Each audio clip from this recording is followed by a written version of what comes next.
IMF ने पाकिस्तान के लिए 1 अरब 29 करोड़ डॉलर की मंजूरी दे दी। पाकिस्तान के कर्ज प्रोग्राम का जायजा लेने के लिए वाशिंगटन में IMF एग्जीक्यूटिव बोर्ड का इजलास हुआ। बोर्ड ने पाकिस्तान के मौजूदा कर्ज प्रोग्राम की तीसरी किस्त की मद में 1 अरब 9 करोड़ डॉलर की मंजूरी दी। मौसमियाती तब्दीलियों के प्रोग्राम RSF के तहत 20 करोड़ डॉलर फंड भी मंजूर किया गया। 1 अरब 29 करोड़ डॉलर चंद घंटों बाद स्टेट बैंक मुंतकिल हो जाएंगे। पाकिस्तान ने 37 माह का मौजूदा कर्ज प्रोग्राम सितंबर 2024 में हासिल किया था।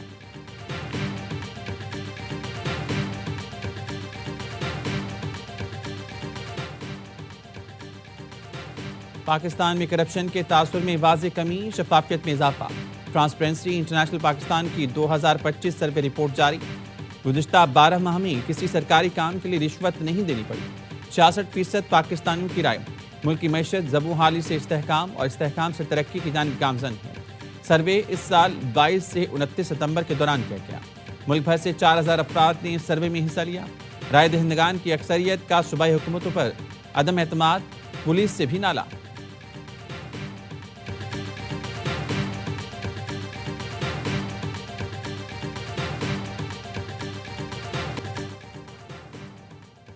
अवाम का एतमाद हमारी सबसे बड़ी ताकत है। फौज हमेशा इस एतमाद पर पूरा उतरेगी।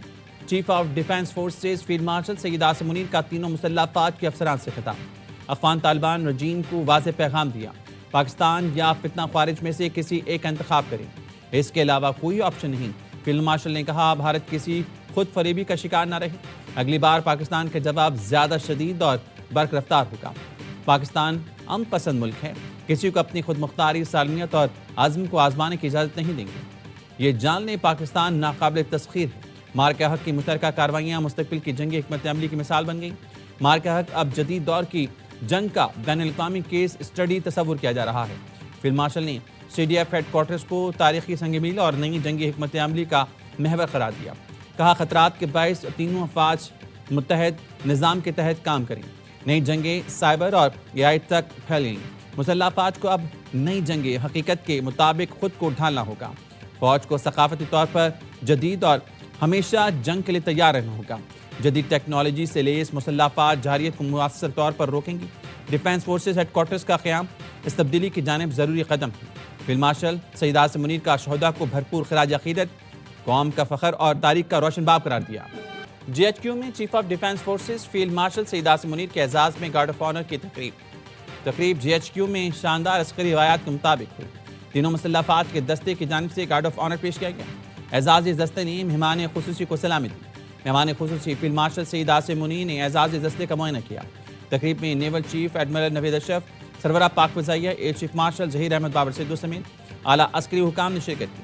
तकरीब में मार्के हक के हीरोज़ को अवार्ड्स भी पेश किए गए। पाक नेवी और पाक फ़ज़ाइया के बहादुर जवानों को बहादुरी पर एज़ाज़ात दिए गए।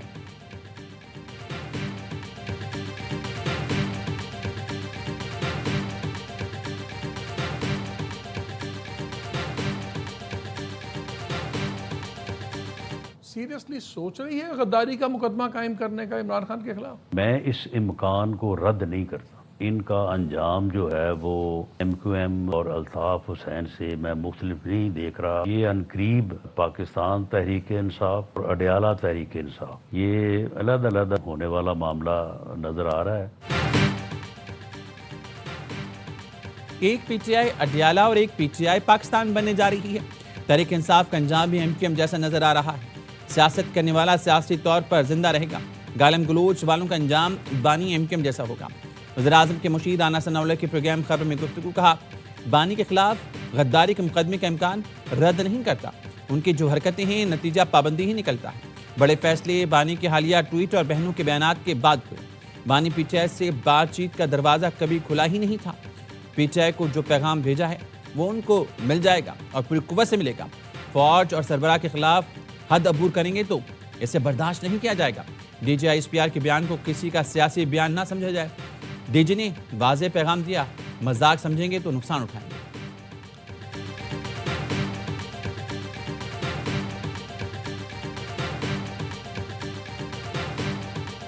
प्रेस कॉन्फ्रेंस के बाद पूरी PTI 9 मई के भगौड़े जो भागे हुए बिलों में पेपर खत्म हो रहा है भाई। अच्छा, भगौड़े भागे हुए बिके हुए जिनकी हिंदुस्तान से लिंकेजेस हैं वो, और मजीद जो केसेस चल रहे हैं उनका रिटर्न ऑन द वॉल, वो सब मंतकी अंजाम सब होना है, सब ज्यादा जा रहे हैं। अब जिस हिसाब से जो चीज होगी, एक एक्शन होगा, उसका रिएक्शन आ जाएगा। नहीं, बर्बरियत से डबल रिएक्शन होगा। बदमाशी, तोड़फोड़, गुंडागर्दी किसी का बाप नहीं कर सकता। बानी पीटीआई -1 शुरू हो गए हैं। प्रेस कॉन्फ्रेंस के बाद पीटीआई को समझ आ चुकी पीटीआई पार्लिमानी पार्टी का इजलास 4 घंटे तक चला। कहा गया मिसअंडरस्टैंडिंग हुई। सेनेटर फैसल बावड़ा के प्रोग्राम 11th आवर में गुफ्तगू बोले, बानी की जिंदगी पर बात आई तो जेल तब्दील कर दी जाएगी। कमर जावेद बाजवा किसी तौर नहीं चाहते थे कि आसिम मुनीर आर्मी चीफ बने। बानी पीटीआई कमर बाजवा को ताहियात एक्सटेंशन देने को तैयार हो गए थे। सब ने अपनी अपनी कोशिशें की, मगर अल्लाह की मेहरबानी से फील्ड मार्शल दुनिया के सामने मवाजना कर लें। अल्लाह ने जो इज्जत आसिम मुनीर को दी, दुनिया तस्लीम कर रही है। ना अहली, पाबंदी, गवर्नर राज, गद्दारी और 9 मई केसेस मंतकी अंजाम को पहुंचेंगे। 10 दिसंबर से आपको अच्छी खबरें मिलना शुरू हो जाएंगी। इनका जवाब पत्थर से नहीं देना। जो हो गया सो हो गया। जो कुछ लोग ऐसे हैं जो आग लगवाना चाहते हैं, वो चाहते हैं कि एक बड़ी पार्टी में और एक बहुत बड़े अहम इदारे में उसमें मिसअंडरस्टैंडिंग हो, ऐसा नहीं होना चाहिए। हमने ईंट का जवाब पत्थर से नहीं देना, हमने हमेशा मुज़ाकरात की बात की है। बैरिस्टर गौहर की इजलास के बाद मीडिया से गुफ्तगू कहा, कुछ लोग चाहते हैं इदारे और हमारे दरमियान गलतफहमी हो। हमने हमेशा कहा फौज पाकिस्तान के दिफा के इल्जामी है। कहा सियासी जमातों पर पाबंदी लगाने से काम नहीं होता, संजीदा अप्रोच होनी चाहिए। 2 साल बाद हम फिर 9 मई वाले मुकाम पर पहुंच गए तो ये कौम के लिए बदकिस्मती होगी। इस्लामाबाद में सहाफ़ियों से गुफ्तगू कहा, बानी पीटीआई से कल मुलाकातें होनी चाहिए, मुलाकात पर सियासत नहीं होनी चाहिए। तनाव कम करने की जरूरत है, अच्छी बातें आना शुरू हो जाएंगी।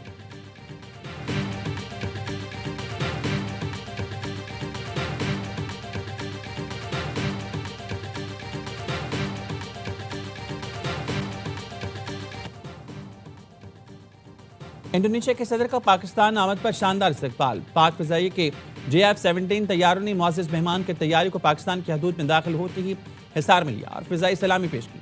हवाई अड्डे पर सदर और वज़ीर आज़म शहबाज शरीफ ने इस्तकबाल किया। मुअज़्ज़ज़ मेहमान को 21 तोपों की सलामी दी गई, गुलदस्ता पेश किया गया। इंडोनेशिया के सदर के दौरे में पाकिस्तान और इंडोनेशिया के ताल्लुकात को नई जहत देने के लिए कई शोबों में ताउन बढ़ाने पर गौर होगा। वज़ीर आज़म ने एक्स पर पैगाम में लिखा, इंडोनेशियन सदर को पाकिस्तान के पहले दौरे पर खुशामदीद कहते हैं। इंडोनेशिया के सदर ने पाकिस्तान में शानदार इस्तकबाल पर इज़हार तशक्कुर किया।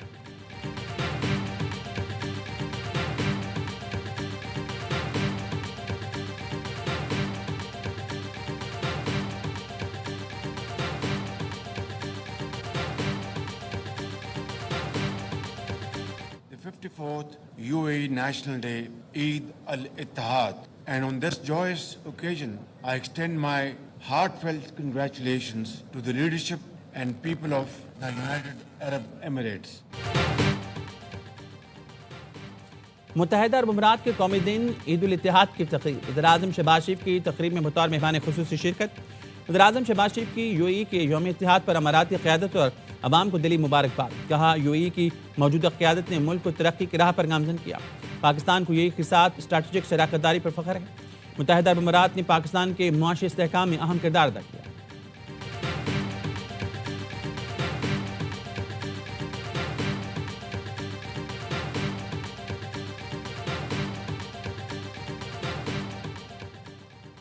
वज़ीर दाखिला मोहसिन नकवी की लंदन में अहम मुलाकातें। इमिग्रेशन और पाकिस्तान को मतलूब अफराद के हवाले से मुतल्लिक़ गुफ्तगू हुई। मोहसिन नकवी 1.5 घंटा बरतानवी दफ्तर ख़ारजा में रहे। उन्होंने बरतानवी वज़ीर मुमलिकत बराए ख़ारजा, सरहदी सिक्योरिटी और सियासी पनाह गुज़ीनों के अमूर के वज़ीर से मुलाकात की। बरतानिया में बैठकर पाकिस्तान मुखालिफ सरगर्मियों में मुलव्वस अफराद का मामला उठाया गया। मुलाकात में पाकिस्तानी हाई कमिश्नर भी मौजूद थे।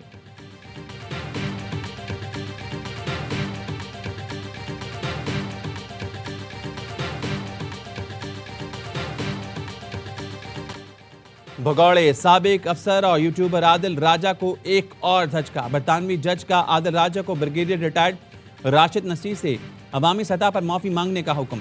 माफ़ी 28 दिन तक आदिल राजा के तमाम सोशल मीडिया अकाउंट्स पर मौजूद हो। आदिल राजा 14 दिन में 50,000 पाउंड जुर्माना अदा करें। अखराजात की मद में 2,60,000 पाउंड अदा करने का हुक्म। इजाफी अदालती अखराजात का तखमीना बाद में लगाया जाएगा, वो भी आदिल राजा को अदा करना होंगे। आदिल राजा अक्टूबर में हितक इज्जत का मुकदमा हार गया था।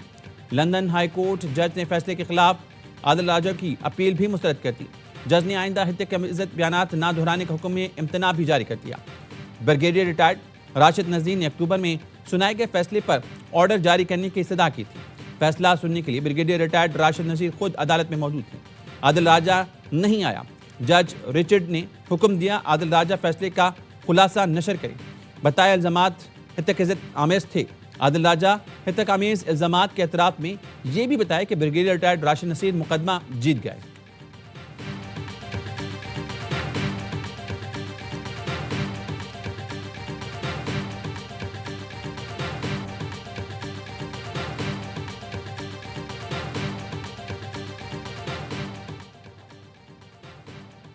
पीटीआई का कोई मुस्तकबिल नहीं। हर जमात को सियासत का हक है, लेकिन मुल्क दुश्मन बयानियां इदारों के खिलाफ बात करने वालों को सियासत का कोई हक नहीं। चेयरमैन पीपल्स पार्टी बिलावल भुट्टो की गवर्नर हाउस लाहौर में पार्टी रहनुमाओं से गुफ्तगू। कहा, ज़िमनी इलेक्शन में एक नशिस्त हमने जीती, एक हमसे छीन ली गई। बल्दियाती इलेक्शन में हमें फ्रंट फुट पर आकर खेलना होगा। रहनुमा और कारकुन अभी भी से तैयार करें। बिलावल भुट्टो का पीपल्स पार्टी रहनुमाओं के एजाज में शाइया। मरकजी कायदीन और अरकान पंजाब असम्बली की शिरकत।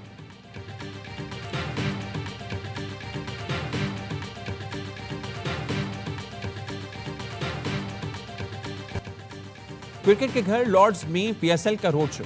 चेयरमैन पीसीबी मोहसिन नकवी ने कहा, पीएसएल को दुनिया के नंबर 1 लीग बनाना चाहते हैं। अगला रोड शो न्यूयॉर्क में 13 दिसंबर को होगा। बेट्स का मामला मुकम्मल शफाफ है। वसीम मरकम का कहना है, पीएसएल दुनिया की दूसरी बेहतरीन लीग है। टैलेंट के एतबार से नंबर 1 लीग है। दो नई टीमों के आने से लीग में मजीद बेहतरी आएगी। रमीज राजा ने कहा, पीएसएल नौजवानों के लिए पाकिस्तान टीम में आने की सीढ़ी है। इस रोड शो से नया सरमायाकारी पीएसएल की तरफ मुतवज्जो होंगे। बाबर आजम ने कहा, पीएसएल का सफर बहुत अच्छा और यादगार रहा। हारिस रऊफ ने कहा, पीएसएल ना होता तो शायद कोई और काम कर रहा होता।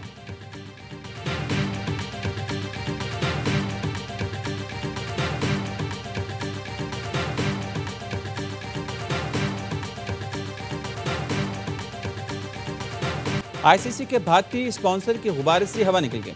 T20 वर्ल्ड कप 2026 से पहले आईसीसी को बड़ा धचका। जियो स्टार ने ब्रॉडकास्ट डील खत्म करने का मुतालबा कर दिया। भारतीय मीडिया के मुताबिक आईसीसी को इवेंट के लिए नए ब्रॉडकास्टर की तलाश है। भारतीय ब्रॉडकास्टर को 25,000 करोड़ का नुकसान हुआ।